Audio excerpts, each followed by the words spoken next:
Hello students, करते हैं worksheet number 37 for class 10 science. और ये है आपकी 28 सितंबर की वर्कशीट।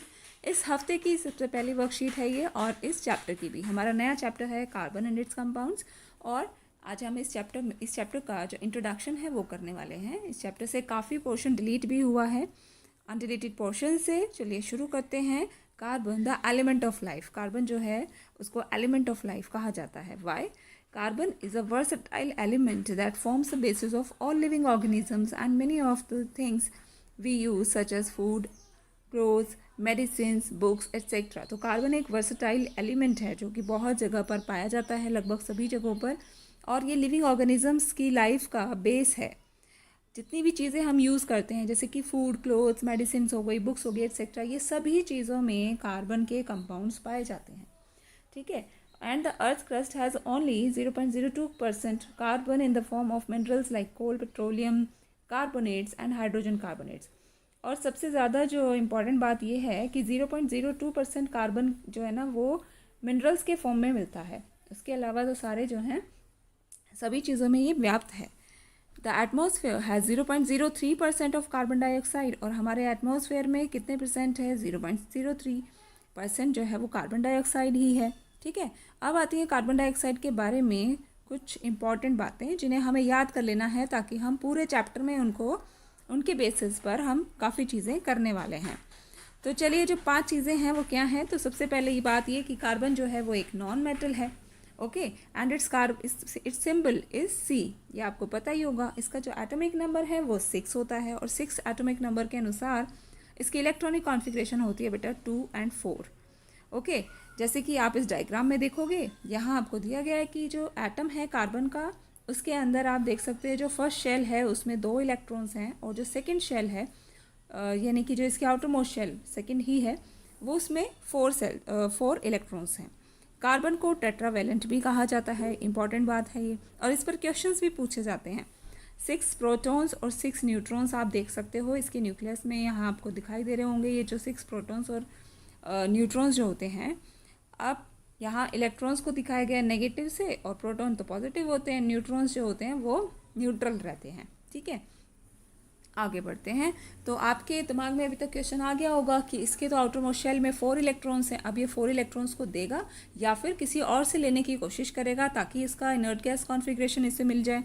तो बेटा आंसर आ गया है उसका, तो करते हैं। It does not form ionic bond. ये आयनिक बॉन्ड नहीं बनाता है बाय आइदर लूजिंग 4 इलेक्ट्रॉन्स, या इसके ऊपर जो है 4 पॉजिटिव आयन वाला भी नहीं बनता, बाय गेनिंग 4 इलेक्ट्रॉन्स भी नहीं बनता, C4- भी नहीं बनता। और अगर बनता है तो क्यों नहीं बनता? क्योंकि उसके लिए बहुत ज़्यादा एनर्जी की ज़रूरत होती है। तो it would require large amount of energy to remove 4 electrons. 4 electrons को रिमूव करने के लिए बहुत ज़्यादा एनर्जी की ज़रूरत होती है। And it is difficult for the nucleus of carbon with 6 protons to hold on 4 extra electrons. तो एक न्यूक्लियस के अंदर ऑलरेडी जब 6 प्रोटॉन्स हैं, तो उसके लिए इतना डिफ़िकल्ट हो जाता है कि वो अपने न्यूक्लियस में 4 इलेक्ट्रॉन्स जो है एक्स्ट्रा वो होल्ड कर सके। तो इस वजह से कार्बन इस प्रॉब्लम को कैसे सुलझाता है? Carbon overcomes this problem by sharing its valence electrons with other atoms of carbon और with atoms of other elements. तो वो क्या करता है? या तो अपने ही कार्बन एटम्स के साथ में ही शेयरिंग करके, जो वैलेंस इलेक्ट्रॉन जितने भी हैं उनके साथ शेयर करके बॉन्ड्स बनाता है, या फिर किसी और एलिमेंट के एटम्स के साथ भी ये शेयरिंग करके बॉन्ड्स बना लेता है। ठीक है। The atoms of other elements जैसे कि hydrogen, oxygen, nitrogen, sulphur, chlorine, ये सब भी शेयरिंग करके, इलेक्ट्रॉन्स की शेयरिंग करके बॉन्ड्स बनाते हैं। अब शेयरिंग करके जो बॉन्ड्स बनाए जाते हैं, जैसे कि आयंस में होता था, हमें आयंस मिलते थे, और आयंस जो हैं वो आपस में अपोजिट चार्जेस होने की वजह से, अट्रैक्शन की वजह से वो क्या करते थे? बॉन्ड्स बना लेते थे, और वो बहुत स्ट्रॉन्ग बॉन्ड होते थे, उनको आयनिक बॉन्ड कहते थे। अब जो बात आती है कि the bond form by sharing of electrons between same और डिफरेंट एटम्स। सेम एटम्स यानी कि कार्बन अपने साथ ही बना ले, या फिर डिफरेंट एटम्स यानी किसी और एलिमेंट के एटम्स के साथ में जब बनाता है शेयर करके, तो उस बॉन्ड को बोलते हैं कोवेलेंट बॉन्ड। कोवेलेंट बॉन्ड के बारे में अब हम इसकी कैरेक्टरिस्टिक्स देख लेते हैं क्या क्या होती हैं। तो सबसे पहली बात तो ये कि कोवेलेंट कंपाउंड जो होते हैं वो पुअर कंडक्टर ऑफ इलेक्ट्रिसिटी होते हैं। इसका रीज़न अभी हम क्वेश्चंस में करने वाले हैं। The electrons are shared and no charge particles are formed. Electrons इसमें शेयर होते हैं, यहाँ पर शेयरिंग ऑफ इलेक्ट्रॉन्स होती है, लेकिन यहाँ चार्ज पार्टिकल्स नहीं होते हैं।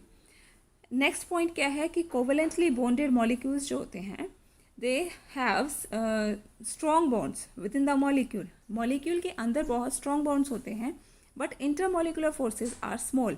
जैसे कि हम बात करें इस वाले मॉलिक्यूल की, तो ये एक मॉलिक्यूल बन गया है ना। एटम्स जो होते हैं, एटम्स से मिलकर मॉलिक्यूल्स बनते हैं। इस बात को क्लियर करें कि हाइड्रोजन के यहाँ पे 2 एटम्स हैं और दोनों एटम्स जब जुड़ गए तो एक मॉलिक्यूल बन गया H2 का।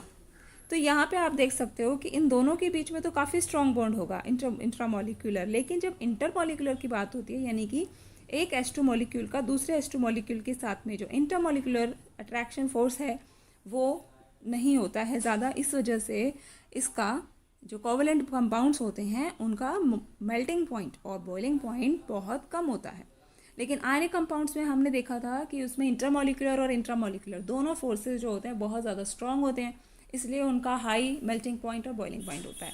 लेकिन कोवेलेंट कंपाउंड्स में क्या होगा कि मेल्टिंग पॉइंट और बॉइलिंग पॉइंट इस वजह से ही लो होता है। तो अगर आपको डिफ्रेंसिएशन करना हो, दोनों के बीच में डिस्टिंग्विश करना हो, तो आप ऐसे पॉइंट्स लिख सकते हैं।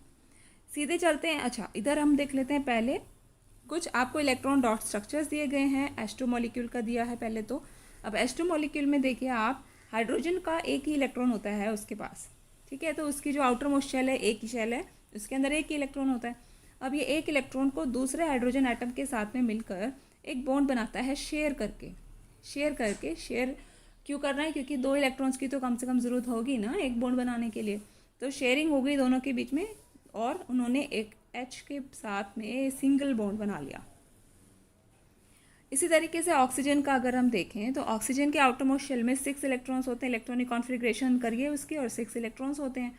अब ये 6 इलेक्ट्रॉन्स में से 2 इलेक्ट्रॉन्स की शेयरिंग करता है। 2 इसके हैं और 2 इस वाले के हैं। तो ये दोनों में जब शेयरिंग होगी तो 2 इलेक्ट्रॉन्स की शेयरिंग बनी है, यानी कि 2 बॉन्ड्स बन रहे हैं। ये डबल बॉन्ड बनाता है ऑक्सीजन मॉलिक्यूल, हमेशा इसमें डबल बॉन्ड रहेगा। ऐसे ही नाइट्रोजन जो है वो ट्रिपल बॉन्ड बनाता है। ओके, और उसके बाद जब हम देखते हैं CH4 मॉलिक्यूल, तो वो कार्बन जो है वो टेट्रावेलेंट होता है। तो यानी कि कार्बन जो है वो 4 बॉन्ड्स बना सकता है अगर सिंगल बना रहा है तो यहाँ हाइड्रोजन के साथ इसने 4 सिंगल्स बॉन्ड बनाए हैं और CH4 मॉलिक्यूल बन गया। तो अब चलते हैं सीधा हम क्वेश्चंस की तरफ।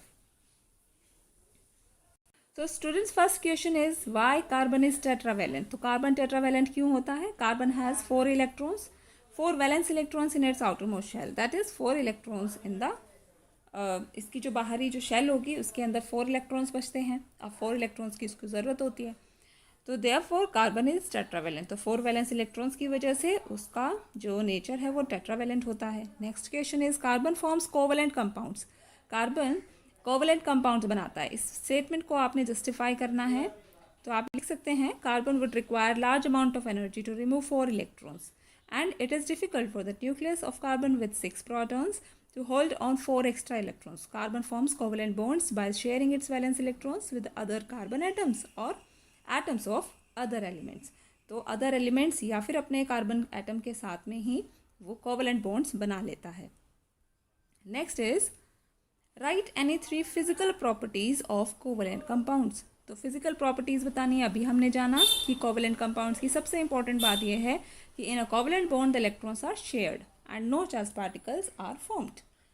Covalently bonded molecules are seen to have strong bonds within the molecule but intermolecular forces are small. That is why आप यहाँ पे ऐड कर सकते हो, दैट्स वाई कि यहाँ इसका जो मेल्टिंग पॉइंट और बॉइलिंग पॉइंट है वो बहुत लो होता है। Okay, now next point is covalent compounds are poor conductors of electricity. ठीक है, और ये पुअर कंडक्टर होते हैं, इसी को हम नेक्स्ट क्वेश्चन में करने वाले हैं। State the reason why covalent compounds are generally poor conductors of electricity. तो क्यों होते हैं ये पुअर कंडक्टर? तो बच्चा आपको पता ही है कि कंडक्टिविटी के लिए क्या चाहिए हमको, चार्ज पार्टिकल या इलेक्ट्रॉन्स चाहिए। इलेक्ट्रॉन्स भी चार्ज होते हैं। तो carbon compounds are covalent in nature and covalent compounds जो होते हैं वो do not dissociate into ions. Ions में डिसोसिएट नहीं होते, कभी भी इसको एक्वस सोल्यूशन में डालेंगे तो एक्वस सोल्यूशन बनाने की कोशिश करेंगे। And also it does not have free electrons, और इसके अंदर फ्री इलेक्ट्रॉन्स भी नहीं होते जो मूव कर सकें। So there is no flow of charge. तो फ्लो ऑफ चार्ज नहीं होगा तो कंडक्टिविटी भी नहीं होगी, तो कंडक्टर ऑफ इलेक्ट्रिसिटी ये पुअर होते हैं। Next question is draw electron dot structure of a water molecule H2O, carbon dioxide and methane. तो चलिए करते हैं सबसे पहले वाटर का। वाटर में आप देख सकते हो कि यहाँ हाइड्रोजन का जो एटम है, हाइड्रोजन का जो इलेक्ट्रॉन है वो बेटा रेड कलर से शो किया है। ऑक्सीजन के 6 इलेक्ट्रॉन्स होते हैं उसके आउटर मोस्ट शेल में। इसकी कॉन्फ़िगरेशन आप मुझे बताएंगे कमेंट बॉक्स में। और इसके जो 6 इलेक्ट्रॉन्स हैं उनको क्या करना है, बॉन्डिंग करना है, और हाइड्रोजन ने एक एक अपना इलेक्ट्रॉन देकर ऑक्सीजन को शेयर करके, देकर नहीं, यहाँ पर शेयरिंग हो रही है, ठीक है। किसी ने ना तो दिया है और ना ही किसी ने इलेक्ट्रॉन्स को लेना है, यहाँ पे सिर्फ शेयरिंग होगी। और शेयरिंग होकर यहाँ बॉन्ड्स बने और वाटर मॉलिक्यूल बन गया, ठीक है जी। नेक्स्ट जो है हमारा कार्बन डाइऑक्साइड था। कार्बन डाइऑक्साइड में क्या होगा कि यहाँ पर ऑक्सीजन चाहिए हमें। ऑक्सीजन के जो है आउटर मोस्ट शेल में 6 इलेक्ट्रॉन्स आपको दिखाई दे रहे होंगे।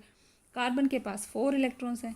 तो यहाँ क्या करेगा, ये एक एक इलेक्ट्रॉन के साथ शेयरिंग होगी इनकी और ये डबल बॉन्ड बनाएगा। कार्बन जो है वो ऑक्सीजन के साथ डबल बॉन्ड बनाता है इस तरीके से, ठीक है। तो एक एक इलेक्ट्रॉन जो है वो यहाँ से 2 इलेक्ट्रॉन्स जो हैं ऑक्सीजन के ले लेगा और बाद में जो इसकी स्ट्रक्चर होगी वो इस तरीके से होगी। सबसे पहले टेट्रावेलेंट है कार्बन, हमने 4 इलेक्ट्रॉन्स ले लिए इसके। ऑक्सीजन के अंदर 6 जो आटोमोस्ट शेल है उसमें 6 इलेक्ट्रॉन्स हैं, 2 की वो इसके साथ शेयरिंग कर लेगा। इसी तरीके से दूसरा ऑक्सीजन का एटम भी क्या करेगा, उसके 4 इलेक्ट्रॉन्स तो ये रहे और 2 क्या कर लेंगे, शेयरिंग कर लेंगे कार्बन के साथ। तो ये जो शेयरिंग हुई इलेक्ट्रॉन्स की एक दूसरे के साथ, ये शेयरिंग की वजह से यहाँ डबल बॉन्ड बनेगा। कार्बन और ऑक्सीजन के बीच में 2 डबल बॉन्ड्स बनेंगे। तो इसका इलेक्ट्रॉन डॉट स्ट्रक्चर आप ऐसे लिखेंगे। अगला जो देखते हैं CH4, जिसको हम मीथेन कहते हैं, तो उसका स्ट्रक्चर कैसे रहेगा। यहाँ कार्बन एक सिंगल बॉन्ड बनाएगा हर एक हाइड्रोजन के साथ। यहाँ आप देख सकते हो कि एक इलेक्ट्रॉन जो है वो कार्बन का होगा और जो दूसरा इलेक्ट्रॉन है, मैं कलर चेंज कर लेती हूँ, दूसरा इलेक्ट्रॉन जो है वो हाइड्रोजन का रहेगा, ठीक है। और यहाँ क्या बनेंगे, सिंगल बॉन्ड्स बनेंगे। तो 4 सिंगल बॉन्ड्स बन के CH4 मॉलिक्यूल बन गया। तो बच्चों ये है आपकी आज की worksheet. That's all for now. And आपको अगर वीडियो से समझ आता है तो ज़रूर लाइक करें and keep sharing with your friends also. Thanks for watching.